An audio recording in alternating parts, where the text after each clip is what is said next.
Hello दोस्तों, welcome to my YouTube channel R M exam point. आज इस video में बात करेंगे बीपीएससी टीआरई 3.0 यानी बिहार शिक्षक भर्ती में प्राइमरी लेवल पर जो सामान्य अध्ययन यानी जनरल नॉलेज, जीके और जीएस के महत्वपूर्ण 30 प्रश्न लिखे हैं और ये 30 अंक इसमें निर्धारित हैं। 30 प्रश्न ही आते हैं, तो ये परीक्षा के लिए बहुत इंपॉर्टेंट है। इसको लास्ट तक जरूर देखिएगा वीडियो को।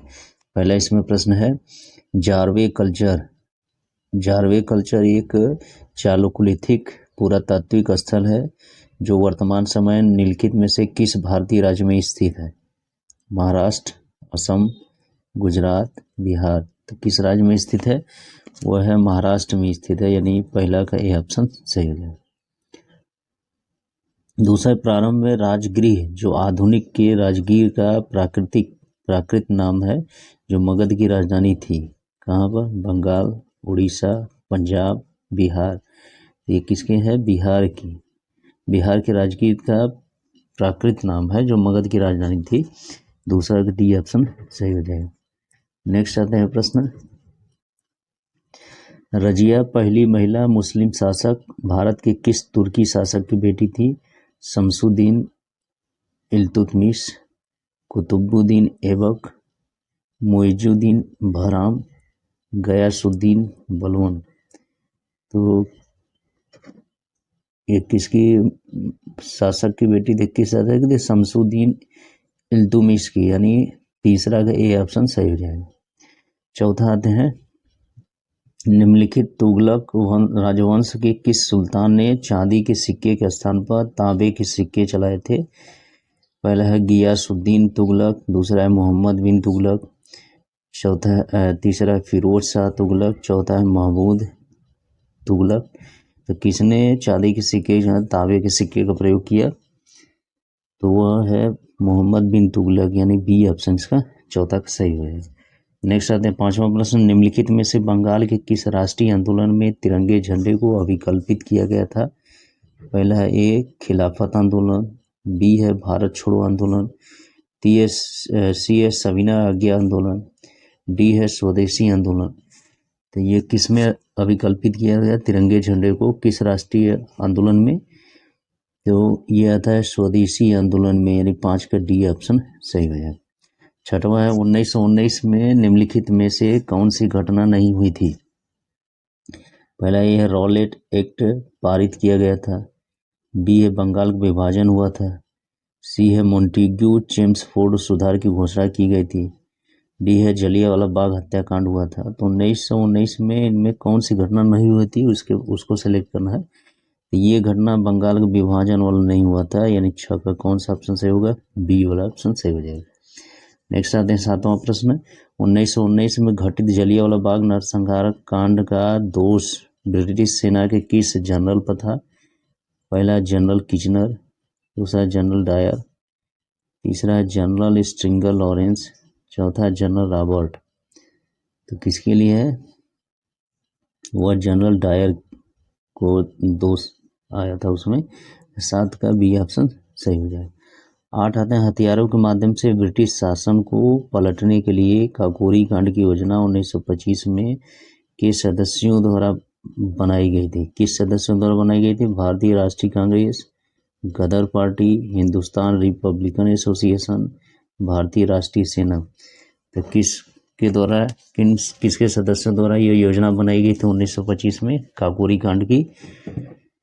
तो ये बनाई गई थी हिंदुस्तान रिपब्लिक एसोसिएशन के द्वारा, यानी 8 का सी ऑप्शन सही हो जाएगा।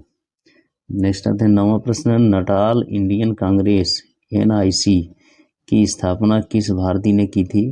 पहला है जवाहरलाल नेहरू, दूसरा है गोविंद रानाडे, तीसरा है महात्मा गांधी, चौथा है बाल गंगाधर तिलक। तो किसने नटाल इंडियन कांग्रेस की स्थापना की थी, किस वैज्ञानिक ने? तो वह महात्मा गांधी ने की थी, यानी 9 का सी ऑप्शन सही हो जाएगा। 10 आते हैं, 1918 ईस्वी में किस शहर में महात्मा गांधी ने सफलतापूर्वक मिल मजदूरों की हड़ताल का नेतृत्व किया था? बम्बई, मद्रास, अहमदाबाद, कलकत्ता। तो किसमें किया था? अहमदाबाद, यानी 10 का कौन सा ऑप्शन सही होगा? सी ऑप्शन सही हो जाएगा। नेक्स्ट आता है 11वां प्रश्न, निम्नलिखित में से कौन सा स्थान विषुवत रेखा के सर्वाधिक निकट स्थित है? ए है कन्याकुमारी, बी है रामेश्वरम, सी है पंबन, डी है पिग्मेलियन पॉइंट। तो 11 का कौन सा इसमें सही होगा? डी वाला सही होगा, पिग्मेलियन पॉइंट। 12 प्रश्न, भारत के पश्चिमी बिंदु का नाम बताइए। अमरेली, दाहोद, भरूच, गौरमोता। भारत के पश्चिमी बिंदु का नाम क्या है? यानी पश्चिम में पाए जाने वाला लास्ट छोर पे इसमें क्या है? गौरमोता होकर कहा जाता है, यानी 12 का डी ऑप्शन सही हो जाएगा। 13 था हिमालय पर्वत किस प्रकार के पर्वत का उदाहरण है? वलित पर्वत, ब्लॉक पर्वत, प्राचीन पर्वत, अपशिष्ट पर्वत। तो जो हिमालय पर्वत है वो वलित पर्वत का उदाहरण है, यानी 13 का ये ऑप्शन सही हो जाएगा। 14 आते हैं 1869 में किसने एक नए शब्द ओकोलॉजी का प्रतिपादन किया जो जीवों के उनके पर्यावरण के साथ संबंधों के अध्ययन को परिभाषित करता है? Eugene Odum, Arthur Tansley, Ernst Haeckel, Charles Elton. ये किसने किया था? तो ये अर्नस्ट हैकेल के द्वारा किया गया था अध्ययन, इसका परिभाषित किया गया था, यानी 14 का सी ऑप्शन सही हो जाएगा। 15 क्योटो प्रोटोकॉल नियमों के तहत 6 प्रदूषकों में से एक निम्नलिखित में से कौन सा है? Chlorine, phosgene, carbon monoxide, perfluorocarbon. इसमें कौन है? 6 प्रदूषकों में से इसमें कौन सा एक पहचानना, इसमें कौन सम्मिलित है? तो इसमें है परफ्लोरोकार्बन, यानी 15 का डी ऑप्शन सही हो जाएगा। नेक्स्ट आते हैं 16 प्रश्न, रामसर कन्वेंशन के अनुसार विश्व आर्द्रभूमि दिवस कब मनाया जाता है? 15 जनवरी, 2 फरवरी, 18 मार्च, 19 दिसंबर। ये कब मनाया जाता है?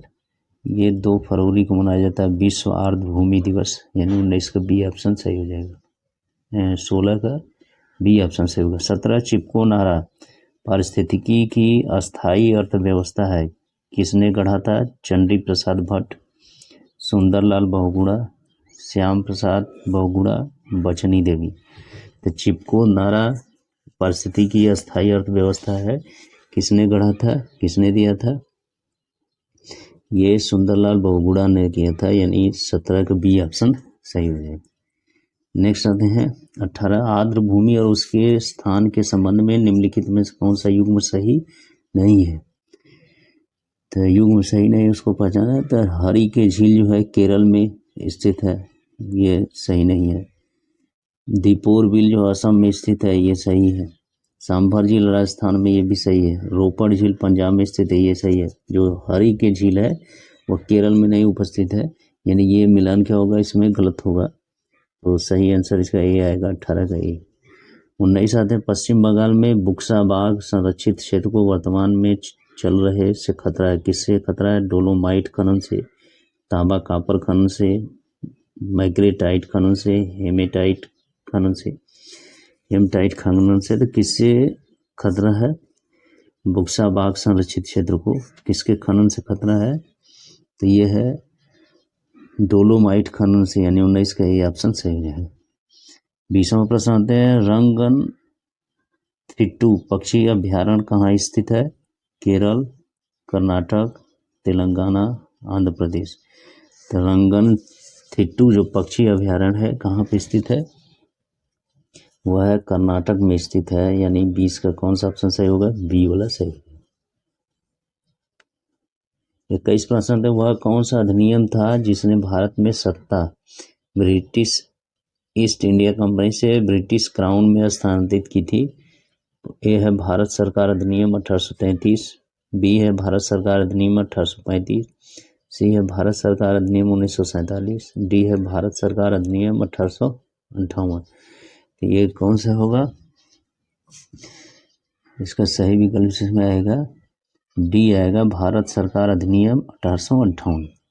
22 आते हैं संविधान सभा ने भारत के संविधान को कब अंगीकृत किया? 26 नवंबर 1949, 26 जनवरी 1950, 26 नवंबर 1947, 26 जनवरी 1947।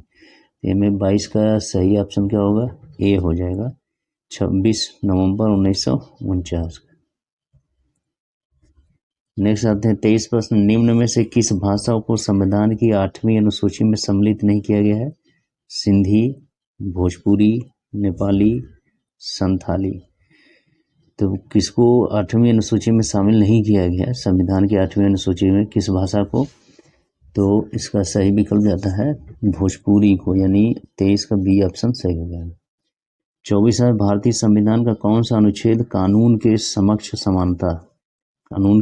समानता प्रदान करता है? अनुच्छेद 14, अनुच्छेद 15, अनुच्छेद 25, अनुच्छेद 19। तो कौन है जो कानून के समक्ष समानता प्रदर्शित करता है या प्रदान करता है? तो वह है इसमें अनुच्छेद 14, यानी 24 का कौन सा ऑप्शन सही होगा? ए ऑप्शन सही हो जाएगा। नेक्स्ट आते हैं 25, भारतीय संविधान के किस अनुच्छेद में कहा गया है कि सर्वोच्च न्यायालय अभिलेख न्यायालय होगा? अनुच्छेद 135 में, अनुच्छेद 131, अनुच्छेद 129, अनुच्छेद 126। तो किसमें कहा गया है सर्वोच्च न्यायालय अभिलेख न्यायालय होगा? तो अनुच्छेद 129 में कहा गया, यानी 25 का सी ऑप्शन सही है। 26 में भारतीय संविधान के किस अनुच्छेद में कहा गया है कि कोई भी व्यक्ति भारत का नागरिक नहीं होगा यदि उसने स्वेच्छा से किसी विदेशी राज्य की नागरिकता प्राप्त कर ली हो? तो किसमें इसका वर्णन है? वो इसमें है अनुच्छेद 9 में इसका वर्णन है, यानी 26 का डी ऑप्शन सही हो जाएगा।